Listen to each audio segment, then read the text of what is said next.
नारद मुनि के श्राप की वजह से भगवान विष्णु ने लिया था श्री राम का अवतार। अयोध्या में रामलला की प्राण प्रतिष्ठा को लेकर देशवासियों में जोश और उत्साह है।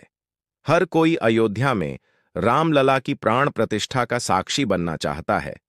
पूरा देश राममय हो गया है। श्री राम भगवान विष्णु के 7वें अवतार माने जाते हैं। इस कहानी में हम आपको बताने जा रहे हैं कि भगवान विष्णु ने श्री राम के रूप में धरती पर जन्म क्यों लिया था। किस श्राप की वजह से भगवान विष्णु ने लिया था श्री राम का अवतार। एक बार संकादिक मुनि भगवान विष्णु के दर्शनों की इच्छा से बैकुंठ पधारे। तब उनको 2 द्वारपालों ने प्रवेश द्वार पर ही रोक लिया और उनका उपहास उड़ाने लगे। तब संकादिक मुनि ने गुस्से में आकर दोनों को 3 जन्मों तक राक्षस के रूप में पैदा होने का श्राप दे दिया। जय विजय दोनों के बार बार माफी मांगने पर मुनि ने कहा कि भगवान विष्णु ही तीनों जन्मों में तुम्हारा वध करेंगे। उसके बाद तुम्हें मोक्ष की प्राप्ति होगी। इन दोनों द्वारपालों ने पहला जन्म हिरण्यकश्यप और हिरण्याक्ष के रूप में लिया। तब भगवान विष्णु वराह अवतार में प्रकट हुए और इन दोनों का संहार किया। दूसरा जन्म इन्होंने रावण और कुंभकर्ण के रूप में लिया। तब भगवान विष्णु ने श्री राम का अवतार लेकर इनका अंत किया। तीसरे जन्म में ये दोनों शिशुपाल और दंतवक्र के रूप में जन्मे। तब भगवान विष्णु ने श्री कृष्ण का अवतार लेकर इनका वध किया। इसके बाद इन दोनों को मोक्ष की प्राप्ति हुई। नारद मुनि का भगवान विष्णु को श्राप। धार्मिक कथाओं के अनुसार एक बार नारद मुनि को कामदेव पर विजय प्राप्त करने के कारण अहंकार घर कर गया।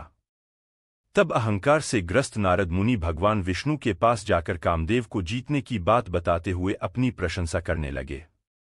तब भगवान विष्णु ने नारद मुनि के अहंकार को तोड़ने के लिए माया रची। बैकुंठ से लौटते समय नारद मुनि ने एक सुंदर नगर के भव्य महल में एक अति रूपवती राजकुमारी को देखा और उस पर मोहित हो गए। राजकुमारी से विवाह की इच्छा लिए वे भगवान विष्णु के पास पहुंचे और उनसे खुद को सुंदर और आकर्षक बनाने की विनती करने लगे। तब भगवान विष्णु ने कहा, हम वही करेंगे जो आपके लिए कल्याणकारी होगा। भगवान विष्णु ने ऐसा कहकर नारद जी का मुंह बंदर जैसा बना दिया।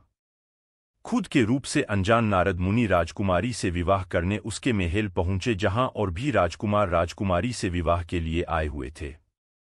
वहां भरी सभा में सब नारद मुनि का बंदर वाला चेहरा देखकर हंसी उड़ाने लगे और राजकुमारी ने भी नारद मुनि को छोड़ एक अति सुंदर राजकुमार का रूप धरे भगवान विष्णु के गले में जयमाला डाल दी।